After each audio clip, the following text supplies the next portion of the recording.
Silvio Santos, conte um pouco aí da sua vida. Onde foi que você nasceu? Como foi sua infância? Realmente, meu nome é Silvio de Macedo dos Santos. Nasci na beira do Rio Madeira, no distrito de São Carlos do Madeira, na localidade de Santa Terezinha, no dia 8 de dezembro de 1946. E logo a minha família, meus pais, foram morar em Guajará-Mirim, um município do então território federal do Guaporé, que hoje está em Rondônia. E lá o meu pai veio a falecer em 1950. E com a minha mãe nós viemos para Porto Velho, a capital do estado hoje, em 51. E aqui ela colocou uma banca na feira, porque ficou praticamente sem nada, né? Ela não sabia da vida do meu pai e o que ele tinha, o que ele não tinha, e terminou que ficou sem nada e nós tivemos ela para sustentar a gente. Eu era o mais velho dos filhos dela e tinha uns filhos só por parte do meu pai, mais velho do que eu, mas só um morava com a mamãe. E a gente veio, e ela para sustentar a gente, para sustentar eu, mais meus irmãos todos, são 4 nessas alturas que moravam com ela, colocou banca na feira, feira livre, vender comida na feira.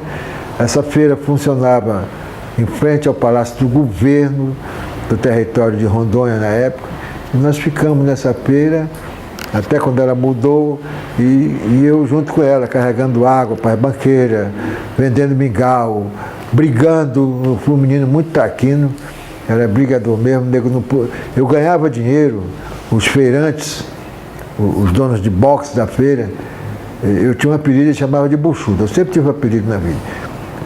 Garoto de 10, 9, 8, 10 anos, buchudo, dá um tapa naquele caboclo ali que tu ganha 5 cruzeiros. 5 cruzeiros, Princesa Isabel, né? Eu ia lá e metia o tapa no cara, não queria nem saber quem era, só para ganhar o dinheiro, né? E assim foi a minha infância. Eu costumo dizer, e é verdade, não é que eu costumo dizer, é verdade, eu não me transformei no marginal, vamos dizer assim, porque na turma da feira era uma barra pesada. Porque Deus não quis, porque cedo, um outro meu irmão que não morava com a gente, filho só do papai, mais velho, trabalhava num jornal impresso da cidade, o Alto Madeira, e a mamãe falou com ele, devido à minha traquinagem, só via brigando, dando trabalho realmente, para arranjar um trabalho para mim no jornal. Ele me arranjou, eu fui ser office boy de jornal, isso eu estava com de 10 para 11 anos, 12 anos de idade, no jornal de Madeira, fui varredor, era entregador de jornal, o office boy. E ali começou a nossa vida a melhorar a minha situação como gente, vamos dizer assim, né? Parei de ser o brigão, já comecei no meio de comunicação. Mais tarde, já na década de 60, em 1960, o outro meu irmão, também, mais novo que aquele, mais velho do que eu, só filho do meu pai, me levou para ser o primeiro sonoplasta de uma rádio que foi criada aqui, a emissora da Rádio Cairi. Assim é a minha trajetória, mais ou menos, de infância. Eu estudei, apesar dessa minha traquinagem, eu sempre estudei. E essa introdução na música? Como que a música, essa coisa mais cultural, apareceu na sua vida? Interessante, o meu pai, apesar de eu não ter conhecido, porque ele morreu, eu ia completar 4 anos quando meu pai morreu. Ele tocava todos os instrumentos, ele era músico mesmo, músico de escrever música. E ele tocava no cine, naquele tempo era cinema mudo, ele pegava as partituras, era contratado para ficar tocando piano na trilha sonora do filme que vinha. Então eu acho que vem daí essa minha veia musical.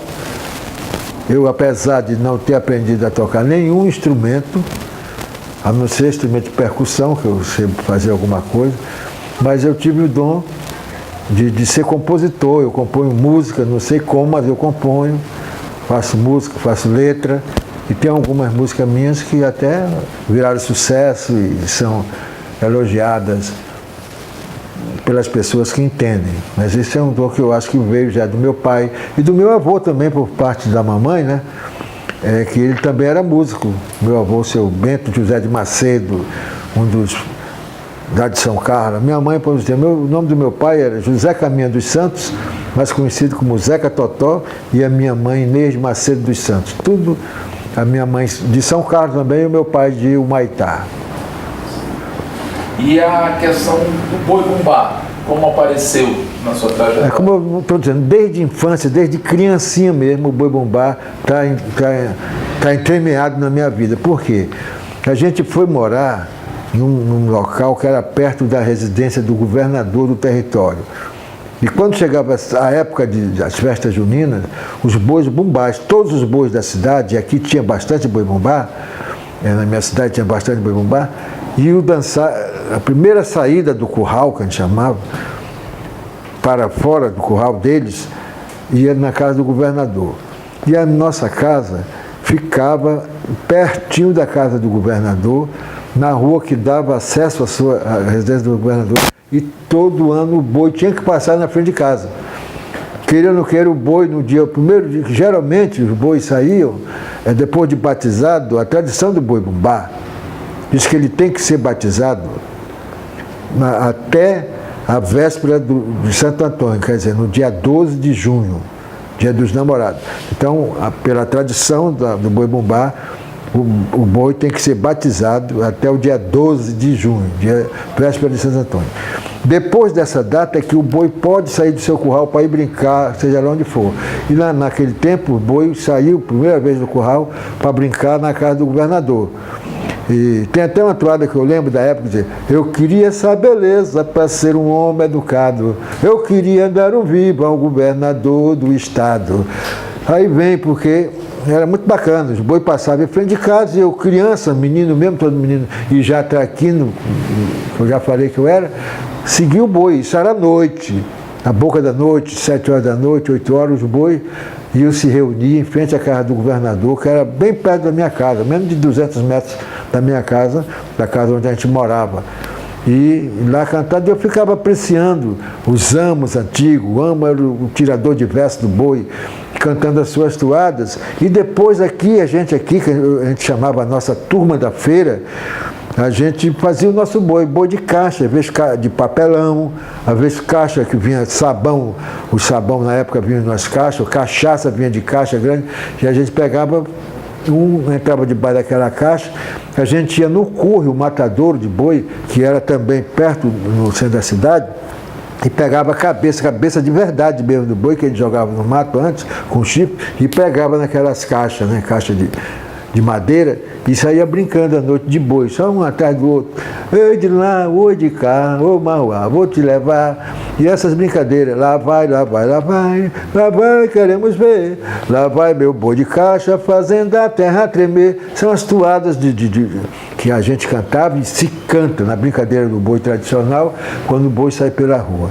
Naquele tempo, o boi-bumbá, ele brincava nas casas das pessoas mais abastadas da cidade, vamos dizer assim. Aqui na nossa cidade, a gente chama de catega, né? A casa dos catega, tinha bem posição, funcionário bem do governo, secretário, que a gente chama hoje, e eles contratavam a gente, o boi, para ir brincar em suas casas. Geralmente na São João, no santo do mês de junho, que é Santo Antônio, São João e São Pedro, nessas festas juninas, os bois passavam o mês, todo dia tinha uma brincadeira em uma das casas desses categas. Era assim que era. E eu fui aprendendo junto com os velhos, por coincidência, para minha sorte, lá em casa, depois se transformou, era um boteco, a mamãe deixou de vender na feira, e em frente à feira nós fizemos a nossa casa, a gente chamava de pensão na época, hoje chama restaurante. Isso havia lá e era frequentado por muitos desses ramos de boi que existiam na cidade, e eu ficava perguntando, eu sempre fui um menino curioso, vamos dizer assim, de Galego, de Augusto Queixada, de Lourenço, os grandes ramos do boi da época, como era o que eles faziam para tirar o verso. E o cara que mais me ensinou foi o Augusto Queixada, né, que ele era repentista mesmo, repentista desses do Nordeste, que faz aquele negócio de repente, e ele era do boi e tirava o repente de amo na hora de fazer o repente de improviso, e eu fui aprendendo essa parte de repente, e até hoje, nos dias de hoje, 2018, eu sou amo de boi. Hoje em dia, o amo do boi apenas tira os versos, que é para ser de improviso nos festivais. Mas naquele tempo, o amo do boi era o cantor do boi. Não tinha essas toadas que você vê hoje em Parintins, não existia nada disso. As toadas eram apenas refrão. Vamos dizer, eu queria essa beleza para ser um homem educado. Eu queria dar um viva ao governador do estado. Esse era só o refrão da toada. Daí para frente você vai tirando os versos. O amo vai tirando o verso. Oi, rola, rola, rolador, rolador, rolar. Oi, pai Francisco Casamba, rolador, rolar. Aí você vai tirando os versos de improviso na hora. E tinha os desafios do boi, a meia-lua que a gente chamava. Quando o boi se encontrava, naquele tempo tinha briga de boi no meio da rua, quando se encontravam dois grupos de boi. E existiam dois estilos de briga. A briga mesmo, que os caras pegavam aquelas lanças das tribos dos índios, faziam de metal, que era para mesmo até ferir o outro boi. E tinha a meia-lua, que a gente chamava, era a disputa entre os amos. Um amo de cada boi fazia a meia-lua, cada grupo fazia no meio da rua, e o desafio, tirando o verso, o amo, quem improvisasse melhor, quem tirasse os melhores versos, ganhava do outro naquele repente. Era assim que era naquele tempo a brincadeira do boi. E a gente sabe que Rondônia formado por uma miscigenação, né? Qual que é o boi, a brincadeira de boi daqui, assim, ela, digamos, qual a maior influência? A gente sabe que tem boi pelo Brasil, assim, várias partes do Brasil. Rondônia assimilou qual mais, assim, digamos? Olha só como é que a gente faz. A brincadeira de boi bumbá, a brincadeira de boi bumbá, está completando em Rondônia 98 anos. E o meu boi corre campo na arena, veio festejar. 1920, o Alto Madeira publicou, hoje tem folguedo. É noite de São João, na vila de Santo Antônio, Boi 7 Estrelas faz sua apresentação. E é a história do boi bumbá, chega em Rondônia, em terras que hoje é Rondônia, na vila de Santo Antônio, que à época pertencia a Mato Grosso, em 1920. O jornal Alto Madeira completou 100 anos, recente, agora em abril, e ele já publicou nesse dia lá, véspera de São João, dia 24, que naquele dia ia ter uma brincadeira de boi lá em Santo Antônio, na vila de Santo Antônio, e o boizinho era 7 estrelas. É o primeiro registro que se tem de um boi bumbá em terras, hoje o estado de Rondônia, em Porto Velho, o boi 7 estrelas. A partir de 1921, Porto Velho começou a ter muito boi aqui, o Prata Fina, Caprichoso, Rei do Campo, Pai do Campo, Garantido, tudo isso teve aqui em Porto Velho, esses boi Fortaleza, boi Malhadinho, todos esses bois tiveram aqui em Porto Velho, Brilhamante, e por aí vai, até chegar aos dias de hoje. E sempre tivemos grandes amos, grandes cantores, porque a maioria vinha do Nordeste. Tinha o seu Caetano, dono do Boi Caprichoso, um negro, o senhor negro, que trabalhava no Banco da Borracha, na época, hoje é Basa, né? Ele colocou o Boi Caprichoso, já na década de 40, e ele cantava uma das toadas mais bonitas que eu acho de boi bumbá, que diz assim: quando estou cantando boi, linda morena vem olhar. Mas quando estou cantando boi, linda morena vem olhar. Oi, o meu boi na campina, oi, canta a sereia no mar. Oi, o meu boi na campina, e canta a sereia no mar. Isso naquele tempo lá já tinha essas toadas lindas. Zé Luiz, um amo do boi garantido, para mim um dos melhores poetas do boi bumbá, ele cantava: o astro-rei brilhou no céu, anunciando o novo dia chegar. Mais uma vez Zé Luiz canta a toada, só para ver boi garantido serenar. Era assim a brincadeira de boi. O famoso amo do boi galego, o meu particular amigo, eu conheci muito, brinquei muito boi com galego, Mas ele ficou famoso desde ele bem novinho, já era um de boi ainda, rapaz, ainda de seus 14, 15 anos, ele já cantava boi e ele gostava de cantar assim: vou chegando, vou entrando, o meu garrote mimoso, na casa do Silvio Santos, corre campo, é amoroso. É a toada de chegada, quando você ia chegar naquela casa que o boi era contratado, se cantava essa toada, né?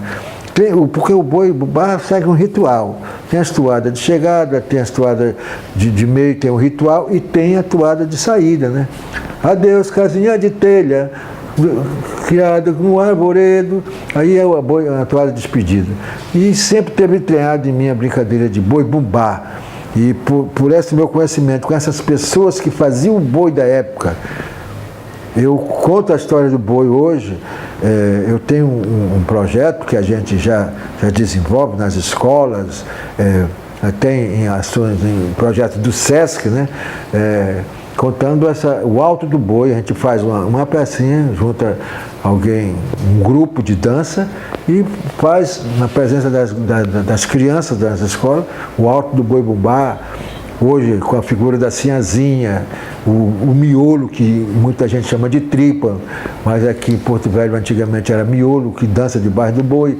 E tem o vaqueiro, tem o rapaz, e o Nego Chico, Catirina e Cazumbá, que são os personagens principais do boi, a Catirina e o pai Francisco, que é deles aqui surge a brincadeira. Isso tudo a gente vem fazendo já aqui, para que essa brincadeira não morra. Sempre tem que passar de pai para filho, de filho para neto, e vai embora. Tá. E o boi bumbá aqui de Rondônia, ele tem alguma característica que é dele, hoje, digamos que originalmente nossa? Eu costumo dizer. Eu costumo dizer, e é verdade, o boi bumbá de Porto Velho, não de Rondônia, de Porto Velho, é o boi mais completo do Brasil. Por quê? Nós pegamos elementos do Bumba Meu Boi, do Maranhão, né? E pegamos elementos do boi bumbá da Amazônia e colocamos tudo juntos aqui. Aqui tem um boi de Parintins, tudo num grupo só. E tem o nosso boi. Por que tem um boi de Parintins e o Bumba Meu Boi? O Bumba Meu Boi do Maranhão, porque o Nego Chico, o pai Francisco, o alto do boi vem de lá. Quer dizer, o Cazumbá, apesar de para lá ter outros nomes, mas tudo a gente herdou de lá do Maranhão, né? Inclusive as toadas, logo no começo a gente se baseava muito nos cantadores maranhenses. E a gente pega o boi bumbá, que veio para a Amazônia. Eu não sei, até hoje eu não vi ninguém soube me explicar por que passou a ser chamado de boi bumbá em vez de Bumba Meu Boi, como é no Nordeste, né? Chega na Amazônia como boi bumbá.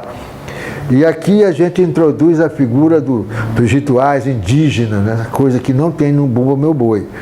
Então, em Porto Velho, a gente faz o ritual no Flor do Maracujá, o nosso maior festival de boi aqui,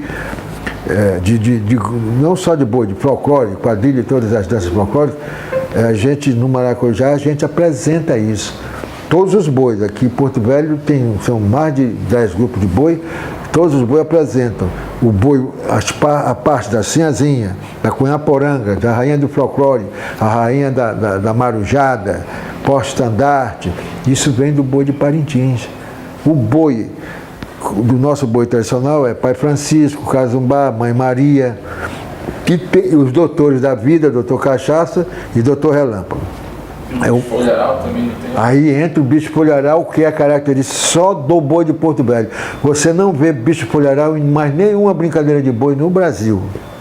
Só existe o estilo de bicho folharal que a gente faz aqui, é só em Porto Velho, no boi de Porto Velho. Não tem nem nos municípios aqui de Guararapes, onde se brinca boi, Costa Marca, onde tem boi bumbá, não tem o bicho folharal, só tem no boi de Porto Velho. É uma figura do boi bumbá criado aqui. Eu tenho a história do bicho folharal, foi no boi Rei do Campo, se não me engano, um cidadão chamado Acrísio, ele falou para o dono do boi que naquele dia ele ia vir diferente. Né? Ele ia vir diferente. O que ele fez? Foi na mata e tirou um bocado de folha e fez a cola, pregou aquelas folhas na roupa.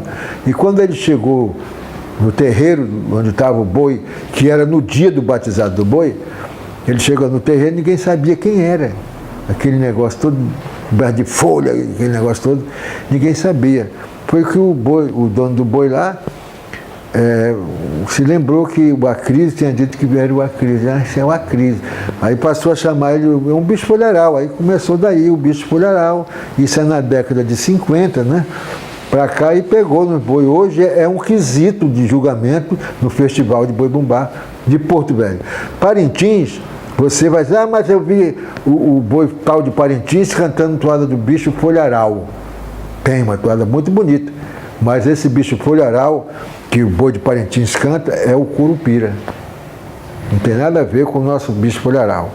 Nosso bicho folharal é uma pessoa toda... Um personagem fantasiado de folha. Hoje eles pegam muita folha de bananeira e colam na roupa e fica... Você não sabe quem é que está debaixo daquela fantasia. O nosso bicho folharal é único no Brasil. E para finalizar, a que ponto o nosso boi-bumbá, hoje em dia, ele é forte, ele é um movimento em que várias pessoas gostam disso, existem vários grupos, assim, qual é a força que tem esse tipo de folclore, esse tipo de cultura? Eu queria descobrir justamente que força é essa do boi-bumbá que atrai bastante gente. Recentemente, agora esses dias aqui, nós fizemos uma festa, a Liga dos Boi-Bumbá de Porto Velho fez uma festa ali no Mercado Cultural, um encontro dos bois, todos os bois de Porto Velho, cada um mandou um item, um personagem. Eu, sinceramente, fiquei admirado com a quantidade de gente que foi assistir essa nossa festa. Eu não esperava, porque tem uma mística aqui na minha cidade de dizer que o boi está em decadência. Mas pelo que eu vi ali no mercado, de tanta gente para me assistir contando a história do boi, o Boi em Porto Velho antigo, e veio para as apresentações de hoje, moderna, né? E os grupos que participam de coreografado, fazendo ritual, pajé, hoje tem pajé, tem esse negócio todo, foi muita gente. Então, é uma brincadeira que está em evolução. Até pouco tempo atrás a gente tinha 7 bois, hoje temos 12.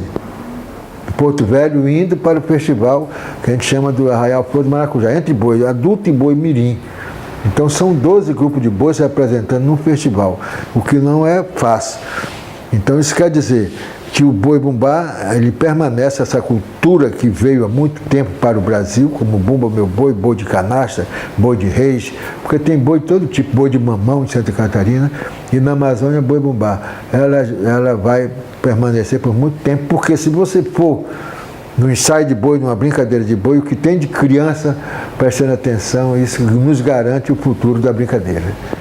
E para só uma mensagem final sobre o que é trabalhar com cultura popular, o que é se levar, incentivar, enfim, uma mensagem final sobre isso, sobre o que é gostar disso e o que é trabalhar com isso. Só o amor pela cultura popular faz com que a pessoa se envolva nessa brincadeira de boi, bumbá, de quadrilha, de congo, dessas culturas populares, realmente as danças populares, porque isso não dá dinheiro, dá prazer.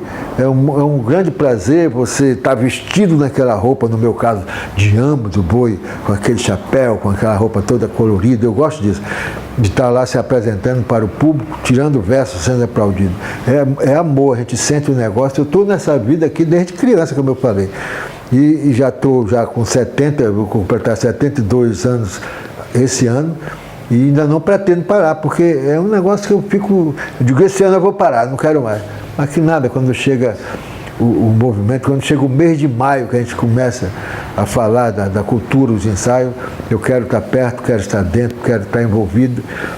Não só no boi-bumbá, hoje eu me envolvo dentro da Federação de Grupos Folclóricos, lutando para que permaneça não só a cultura do boi-bumbá, mas de toda a cultura popular do nosso país, do nosso estado, da nossa cidade.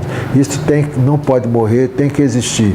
Não interessa, é sofrido porque nós não temos apoio financeiro de nenhum órgão, seja federal, municipal ou estadual, assim para colocar o nosso grupo, que não é barato. Nós trabalhamos com as fantasias indumentárias de um boi-bumbá, são muito caras, principalmente se você vê uma indumentária de pajé, é uma roupa que vai além de 5 mil, uma coiamporanga, são muito caras. Uma roupa de amo, se a gente vai se vestir de amo mesmo, ela não sai por menos de R$ 2.500.